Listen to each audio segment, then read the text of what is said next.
इस फिल्म की कहानी एक ऐसी लड़की के ऊपर आधारित है जिसे उसका मकान मालिक रोज बेहोश करके उसके साथ गलत काम करता था। पर जब उस लड़की को इस बारे में पता चलता है तो कहानी में आगे क्या होगा ये हम आज की इस एक्सप्लेनेशन में देखने वाले हैं। आज मैं जिस फिल्म को एक्सप्लेन करने वाला हूँ उसका नाम है द रेजिडेंट और ये फिल्म 2011 में रिलीज हुई थी। मूवी की शुरुआत में हम जूलियट नाम की एक लड़की को देखते हैं जो एक नर्स है और एक हॉस्पिटल में काम करती है। फिर रात को जब जूलियट अपने होटल में आती है तो हम देखते हैं कि वो काफी परेशान है और किसी चीज के बारे में सोचकर सो नहीं पा रही है। दरअसल हाल ही में जूलियट का ब्रेकअप हुआ है जिस वजह से वो थोड़ा डिस्टर्ब रहने लगी है। फिर अगली सुबह जूलियट एक रेंटल अपार्टमेंट देखने जाती है लेकिन उसे वो अपार्टमेंट बिल्कुल भी पसंद नहीं आता। फिर इसके कुछ देर बाद उसे एक दूसरे अपार्टमेंट के लिए कॉल आता है तो जूलियट उसे देखने के लिए उस अपार्टमेंट में पहुंच जाती है। वहाँ पर वो उस अपार्टमेंट के मालिक से मिलती है जिसका नाम मैक्स होता है। मैक्स उसे वो अपार्टमेंट दिखाता है और जूलियट को वो बहुत पसंद भी आता है। पर वो अपार्टमेंट बहुत बड़ा था तो जूलियट को लगता है कि शायद उसका रेंट भी ज्यादा होगा, लेकिन मैक्स उसे इसका रेंट बहुत कम बताता है। जूलियट जब इसकी वजह पूछती है तो मैक्स बताता है कि इस बिल्डिंग के नीचे से ट्रेन गुजरती है जिस वजह से लोगों को बहुत डिस्टरबेंस होती है और इस वजह से उसने इस अपार्टमेंट का रेंट कम रखा है। पर जूलियट को इससे कोई प्रॉब्लम नहीं थी, इसलिए वो इस अपार्टमेंट को रेंट करके वहाँ पर शिफ्ट करने लगती है। इसी दौरान वहाँ पर उसकी मुलाकात मैक्स के ग्रैंडफादर से होती है जिनसे बात करते वक्त जूलियट को उनका बिहेवियर काफी अजीब लगता है। फिर एक रात जब जूलियट अपने बेडरूम में सो रही थी तभी वहाँ पर उसे किसी के होने का एहसास होता है। पर जूलियट जब उठकर चेक करती है तो उसे वहाँ पर कोई भी दिखाई नहीं देता। अभी देखकर जूलियट वापस सोने चली जाती है पर तभी वहाँ पर हम किसी की परछाई को देखते हैं जिसका मतलब है कि कोई जूलियट के ऊपर नजर रख रहा है। फिर अगली सुबह जब जूलियट जॉगिंग करके वापस अपने अपार्टमेंट में आती है तो उसे अपने गेट के बाहर एक गिफ्ट मिलता है जिसको देखकर उसे लगता है कि शायद ये मैक्स ने ही रखा होगा। लेकिन बाद में जब वो मैक्स को गिफ्ट के लिए थैंक्स बोलने जाती है तो मैक्स उसे बताता है कि ये गिफ्ट मैंने नहीं बल्कि मेरे ग्रैंडफादर ने दिया है। ये सुनकर जूलियट मैक्स के ग्रैंडफादर को थैंक्स बोलने जाती है पर वो ठरकी बुड्ढा उसी पर ही लाइन मारना शुरू कर देता है और वो उसे अपने साथ कुछ टाइम स्पेंड करने के लिए बोलता है। लेकिन तभी जूलियट कुछ काम का बहाना लगाती है और वहाँ से चली जाती है। फिर अगले दिन जब जूलियट अपने एक फ्रेंड के साथ आर्ट एग्जीबिशन में थी तभी वहाँ पर मैक्स भी आ जाता है और वो जूलियट से बातें करने लगता है। फिर वो दोनों कुछ देर तक वहाँ पर बकचोदियां करते हैं और फिर जूलियट मैक्स को अपने साथ घर चलने के लिए बोलती है। फिर वो दोनों साथ में घर जाने लगते हैं और इसी दौरान उन दोनों के बीच में काफी अच्छी दोस्ती भी हो जाती है। तभी वहाँ पर हम जूलियट के एक्स बॉयफ्रेंड जैक को देखते हैं जो कि दूर से उन दोनों को देख रहा होता है। फिर घर पहुंचकर जूलियट के मन में ठड़क जागने लगती है और वो लपक कर मैक्स को किस कर लेती है, लेकिन तभी मैक्स उसे रोक देता है। अब इससे जूलियट को काफी अनकंफर्टेबल फील होता है और वो मैक्स को सॉरी बोलकर वहाँ से चली जाती है। फिर अगले दिन जब जूलियट अपने हॉस्पिटल में थी तभी वहाँ पर उसे मैक्स का कॉल आता है और वो आज रात को उसे डिनर पर इनवाइट करता है। फिर रात को जब वो दोनों साथ में डिनर कर रहे होते हैं तो जूलियट मैक्स से पूछती है कि तुमने अभी तक शादी क्यों नहीं की, क्या तुम सलमान भाई के फैन हो। अब इस पर मैक्स मुस्कुराते हुए उसे बोलता है कि मुझे कभी भी इन चीजों के लिए टाइम ही नहीं मिला क्योंकि मेरा ज्यादातर टाइम इस घर और ग्रैंडफादर की देखभाल में चला जाता है। फिर डिनर खत्म होने के बाद जब मैक्स वहाँ से जा रहा था तभी जूलियट के अंदर फिर से ठड़क जागने लगती है और वो मैक्स को पकड़कर किस करने लगती है। इसी दौरान फिल्म फ्लैशबैक में जाती है और हम देखते हैं कि मैक्स जूलियट को पहले से ही जानता था। दरअसल एक दिन जब वो अपने ग्रैंडफादर को हॉस्पिटल लेकर आया था तब वहाँ पर उसने पहली बार जूलियट को देखा और इसके साथ ही उसे वहाँ पर यह भी पता चला कि जूलियट अपने लिए एक अपार्टमेंट ढूंढ रही है। इसलिए मैक्स ने जूलियट को अपना अपार्टमेंट रेंट पर देने के लिए कॉल किया। यहाँ पर हमें ये भी पता चलता है कि उस रात हमने जिसकी परछाई जूलियट के कमरे में देखी थी वो मैक्स ही था।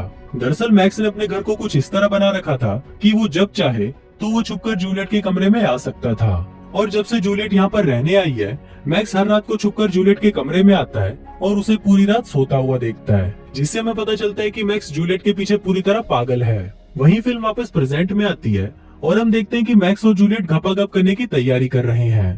पर तभी जूलियट का मन बदल जाता है और वो मैक्स को बोलती है कि वो ये सब नहीं कर सकती। दरअसल जूलियट अभी भी अपने एक्स बॉयफ्रेंड से प्यार करती थी। फिर जब जूलियट ये बात मैक्स को बताती है तो वो उसे बिना कुछ बोले वहाँ से चला जाता है। फिर अगली सुबह मैक्स जूलियट का पीछा करते हुए एक सुपरमार्केट में जाता है जहाँ पर जूलियट उससे कल रात के लिए माफी मांगती है और उसे कहती है कि उसे अपने एक्स बॉयफ्रेंड को भुलाने के लिए थोड़ा टाइम चाहिए। यहाँ पर मैक्स उसे इस तरह बर्ताव करता है कि जैसे उसे इस बात से कोई फर्क नहीं पड़ता। फिर उसी रात जब जूलियट अपने कमरे में सो रही होती है तभी वहाँ पर मैक्स आ जाता है और वो उसे छूने लगता है। पर इसी दौरान जूलियट की नींद खुलने लगती है जिसको देखकर मैक्स वहाँ से चला जाता है। इसके बाद जूलियट उठकर पूरे घर को चेक करती है और इसी दौरान उसे एक खाली कमरा मिलता है जिसकी मदद से मैक्स उसके अपार्टमेंट में आया जाया करता था। फिर अगली सुबह जूलियट मैक्स को उस खाली कमरे के बारे में बताती है, तो मैक्स उसे बोलता है कि मैं इसे ठीक कर दूंगा, और फिर वो पूरा दिन वहाँ पर रुककर उसे ठीक करने लगता है। फिर रात को जब जूलियट अपने घर पर खाना बना रही थी, तो मैक्स उसे वहाँ पर छुपकर देखने लगता है। तभी वहाँ पर उसे जूलियट की कॉल से पता चलता है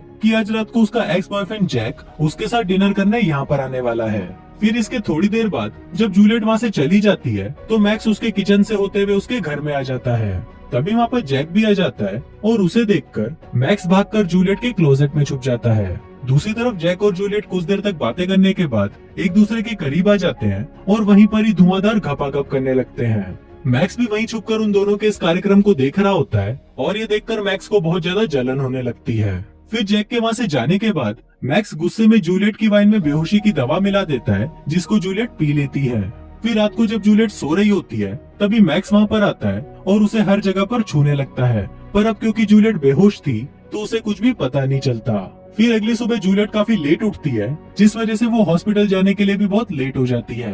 फिर कुछ देर बाद जब हॉस्पिटल में जूलियट अपने एक दोस्त से बात कर रही थी, तभी हमें पता चलता है कि जूलियट पिछले कई दिनों से रोज काम पर लेट आ रही है। अब जूलियट को भी ऐसा लगने लगता है कि शायद उसके अपार्टमेंट में कुछ तो अजीब हो रहा है, इसलिए वो अगले दिन पूरे अपार्टमेंट में कैमरे लगवा लेती है, पर वो इस बारे में मैक्स को कुछ नहीं बताती। दूसरी तरफ हम मैक्स को देखते हैं, जो अपने ग्रैंडफादर को ड्रग्स का ओवरडोज देकर मार डालता है, क्योंकि वो अक्सर उससे काफी उल्टा सीधा बोला करते थे। फिर उसी रात मैक्स जैक और जूलियट को साथ में डिनर करते हुए देखता है, जिसको देखकर वो और भी ज्यादा गुस्सा हो जाता है। इसके बाद जब जैक वहाँ से वापस अपने घर जा रहा था, तब मैक्स उसे धक्का देकर सीढ़ियों से नीचे गिरा देता है। वहीं जूलियट जब घर आकर कैमरे की रिकॉर्डिंग्स चेक करती है, तो उसे वहाँ पर कुछ नहीं मिलता, इसलिए वो कंप्यूटर बंद करके वाइन पीने लगती है। ये वही वाइन थी जिसमें मैक्स ने बेहोशी की दवा मिलाई हुई थी। फिर जब जूलियट उसको पीने के बाद बेहोश हो जाती है, तो मैक्स वहाँ पर आकर उसके साथ सेम प्रोसेस वापस करने लगता है, लेकिन इस बार जूलियट को होश आ जाता है और ये देखकर मैक्स उसे तुरंत बेहोशी का एक इंजेक्शन दे देता है, जिसके कारण जूलियट फिर से बेहोश हो जाती है। अब उस दवा की वजह से जूलियट अगले दिन फिर से लेट उठती है, जिस वजह से वो जल्दी में हॉस्पिटल जाने के लिए तैयार होने लगती है। पर इसी दौरान उसे बेड के नीचे से उस इंजेक्शन की कैप मिलती है, जिसको देखकर वो समझ जाती है कि जरूर उसे रात को कोई बेहोशी के इंजेक्शन दे रहा है। इसके बाद हॉस्पिटल जाकर जूलियट अपना खून और यूरिन टेस्ट कराती है, ताकि वो पता लगा सके कि कोई उसे ड्रग्स तो नहीं दे रहा। इसके बाद जूलियट को जैक का मैसेज आता है, जिसमें उसने लिखा था कि वो आज रात को उसके घर पर डिनर के लिए आ रहा है। दूसरी तरफ हम मैक्स को देखते हैं, जो जूलियट के कमरे में आकर उसकी चीजों को छूने लगता है, पर तभी वहाँ पर जैक भी आ जाता है और वो उसके घर में आकर मैक्स के उस सीक्रेट दरवाजे को देखने लगता है। लेकिन तभी मैक्स उसके पीछे आ जाता है और सीन यहीं पर कट हो जाता है। वहीं हॉस्पिटल में हम जूलियट को देखते हैं, जिसे अपनी रिपोर्ट पढ़कर पता चलता है कि उसके खून में ड्रग्स हैं। अब जूलियट इससे काफी ज्यादा डर जाती है और वो मैक्स को फोन करने की कोशिश करती है, ताकि वो मैक्स को घर जाने से रोक सके, लेकिन बहुत कोशिशों के बाद भी मैक्स का कॉल नहीं लगता। इसके बाद जूलियट भागकर अपने घर जाती है और वो अपने कैमरे की रिकॉर्डिंग्स चेक करने लगती है। तभी उसे भी पता चल जाता है कि उसे हर रात ड्रग्स देने वाला और कोई नहीं बल्कि मैक्स ही था। अब ये देखकर जूलियट बहुत ज्यादा डर जाती है, लेकिन तभी वहाँ पर उससे मिलने मैक्स आ जाता है और वो अपने साथ एक वाइन की बोतल भी लाया था। अब जूलियट उससे काफी नॉर्मली बातें करती है, ताकि मैक्स को शक न हो कि उसे सब कुछ सच पता चल चुका है। इसके बाद मैक्स जूलियट को वाइन ऑफर करता है, तो जूलियट उसे कोई बहाना लगाकर उस वाइन को पीने से मना कर देती है, क्योंकि उसे भी पता था कि मैक्स ने जरूर इसमें कुछ मिलाया होगा। अब मैक्स को भी शक होने लगा था कि शायद जूलियट को सब कुछ पता चल चुका है, इसलिए वो एक ड्रग्स वाला इंजेक्शन लेकर जूलियट को बेहोश करने की कोशिश करता है। लेकिन तभी जूलियट एक चाकू निकालती है और वो उससे मैक्स पर अटैक कर देती है। अब वो दोनों वहाँ पर कुत्ते की तरह लड़ने लगते हैं, पर तभी जूलियट किसी तरह उससे पीछे छुड़वाती है और बाथरूम में जाकर खुद को लॉक कर लेती है। फिर कुछ देर बाद जब जूलियट आईने में अपनी खूबसूरत शक्ल को निहार रही थी, तभी मैक्स वहाँ पर आकर उसे पकड़ लेता है और उसे मारने की कोशिश करता है, पर तभी जूलियट उस पर फिर से हमला कर देती है और वहाँ से भाग जाती है।